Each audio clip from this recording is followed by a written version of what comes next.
You have been under surveillance for longer than you realize. Not by a camera, not by a device, by something that built its observation post directly above your head, in the space between your ceiling and the sky, and has been monitoring the patterns of your life with a precision that most people would find deeply uncomfortable if they ever stopped to think about it. The wasp nest in your ceiling void is not a nuisance. It is not an accident of nature that wandered into the wrong place.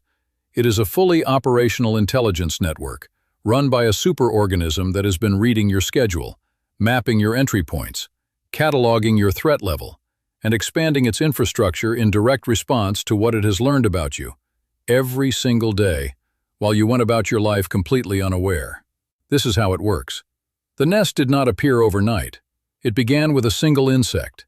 A queen, emerging from winter dormancy in early spring, carries the genetic blueprint of an entire society inside her body. She did not choose your roof cavity at random. She surveyed it. Foundress queens of the common wasp, Vespula vulgaris, and the German wasp, Vespula germanica, the two species most likely to be operating above your ceiling right now, engage in a systematic site evaluation process before committing to construction. They test the space for thermal stability. They assess entry point geometry. They measure the cavity dimensions against the projected colony size they intend to build. A queen that selects your ceiling void has made a calculated decision based on structural data that she gathered through direct physical reconnaissance. She chose your home because it passed every test. Construction begins immediately. The queen produces the first cells herself, chewing raw wood fiber from fences, dead trees, or structural timber, mixing it with saliva to produce a paper pulp that she shapes into hexagonal cells with a geometric precision that has never been improved upon in 400 million years of insect evolution. Each cell is identical. Each wall is exactly the right thickness. The thermal properties of the nest material she produces are comparable to modern insulation. She is not building randomly. She is executing a structural blueprint encoded in her biology before the first human being ever picked up a tool. Within weeks, the first workers emerge.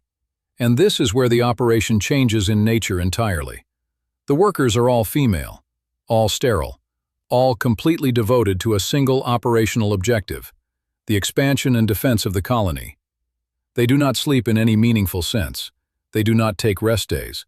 They operate in coordinated shifts, regulated by chemical signals called pheromones, that function as a colony-wide communication system of extraordinary sophistication. When a forager returns to the nest having located a food source, she does not simply deposit what she has found. She communicates its location, its quality, and its distance through a chemical broadcast that the entire nest can read. The colony then allocates additional foragers to that source in direct proportion to its value. This is not instinct in the simple sense. This is resource management. And the resource they have been managing, in part, is you. Here is what the colony knows about you by midsummer, 3 months into its operation above your ceiling. It knows your door. The workers mapped every entry and exit point of your property within the first 2 weeks of foraging activity. They know which gaps in your roofline they use as their own access points. They know which windows you open.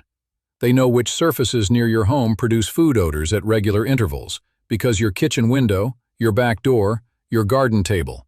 All of these are locations that have been visited, evaluated, and logged by forager wasps returning to communicate that data to the colony. It knows your schedule, not conceptually, not with any form of conscious awareness. But the foraging activity of the colony is calibrated to the patterns of human activity around the nest site. Colonies nesting in domestic roof voids develop foraging patterns that correlate directly with the behavioral rhythms of the occupants. When you are consistently active in the garden at the same time each day, forager traffic in that zone increases. When you consistently leave the property at the same time, foraging pressure on the exterior of your home intensifies in your absence. The colony is not watching you, but it is responding to you with the consistency of something that is. It knows your threat signature. Every animal that approaches the nest perimeter is evaluated by guard wasps stationed at the entry points. Over weeks of monitoring the same human beings moving through the same property, the colony builds a response threshold, calibrated to your specific pattern of movement. A person who moves slowly and predictably past the nest entry point triggers a lower alert response than one who moves quickly or erratically. If you have walked past your own roofline 100 times without incident, that is not luck. That is the colony running a threat assessment and returning a low-priority verdict every single time. Now let us talk about what happens when the assessment changes. The wasp colony operates on a chemical alarm system of terrifying efficiency. When a guard wasp is threatened or crushed, it releases a pheromone called isoamyl acetate. This compound does not simply signal danger, it is a mobilization order. Within seconds of its release, every wasp within range of the signal shifts from its current operational mode into defensive combat posture. The target of the original threat is marked, the response is coordinated, and unlike bees, wasps do not lose their stinger on first use. A single agitated wasp can sting repeatedly. A mobilized colony can deliver hundreds of stings in under a minute.